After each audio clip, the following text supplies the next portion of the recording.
Қазіргі ер адамдар өзінің сыртқы келбетіне аса мән бермей қояды. Бұл үлкен қателік. Ер адам өз беті мен денесіне қалай дұрыс күтім жасау керек туралы бүгін айтатын боламыз. Арна жазыл, бастайық. Бет тазартқыштар.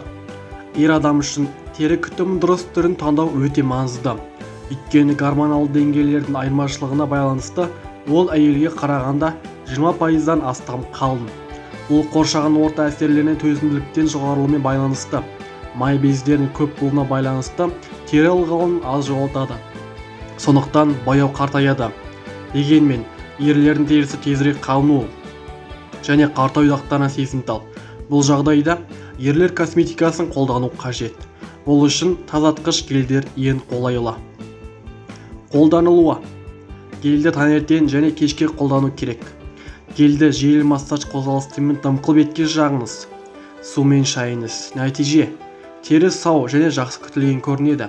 Теріні тыныштандырады және жайлылық сезім береді. Бет терісін қабыршақтау. Ер адам бірнеше күн сайын бетке арналған скраб немесе қабыршақтайтын щетканы қолданған дұрыс болар еді. Бұл күн сайын бетіңізді жуғаннан кейін қалған өлі тері мен кірден арылуға көмектеседі. Қабыршақтану процесі теріңізді сау болып көруіне мүмкіндік береді. Қабыршақтану процесі сонымен қатар теріні қырынуға жақсырақ дайындайды. Шаш пен теріні жұмсартады. Бұл қырынуды кесу мен тітіркенусіз тегісті етеді. Қырыну бойынша кеңестер. Әдетте шаштаразда сақалыңызды қыруға дайындау үшін ыстық сүлгіні пайдаланады. Дегенмен оларды үйде пайдалану өте күрделі процесс. Осындай әсерге ыстық душ қабылдау арқылы қол жеткізуге болады. Әрі қарай біз жоғарыда жазған жууға арналған тазартқыштар гельді қолдануға болады.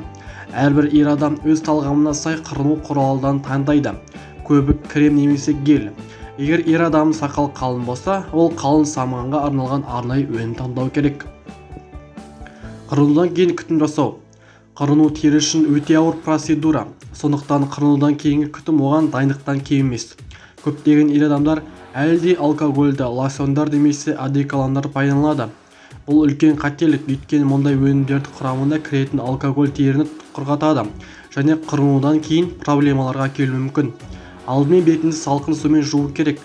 Бұл сіздің бетіңіздегі тесіктер жабуға көмектеседі. Содан кейін тыныштандыратын қырынуды кейін жағалу керек. Бальзамды немесе сальсонды таңдау. Бұл жеке қалау мәселесі. Дегенмен құрамында 50% астам алкоголь бар өнімдер тітіркенуін тудырады және теріні құрғатады. Еркек денесі әйел денесінен кем емес назарды қажет етеді.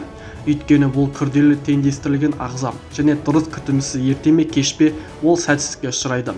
Сондықтан өзін-өзі жетілдіру мақсатымен өмір сүретін кез келген ер адам дене күтім бойынша кеңестермен пайдаланып көреді. Әрине, әрбір өзін құрметтейтін ер адамның арсеналында шампунь, душқа арналған гель, денеге арналған лосьон, дезодорант және антисепрант болуы керек. Косметологтар әдеттегі сабын орнына душ гелін пайдалануды ұсынады, өйткені ол теріні қатты құрғатады. Сапалы душтан кейін ылғалдандыру дене лосьонын қолдану ұсынылады. Ол шамадан тыс құрғақтыққа бейімдері бар. Күшті жыныстың өкілдері үшін қолайлы. Уақыт өте келе бұл әдетке айналады және жақсы күтім сыртқы келбет өзіне деген сенімділікті арттыратыны сөзсіз.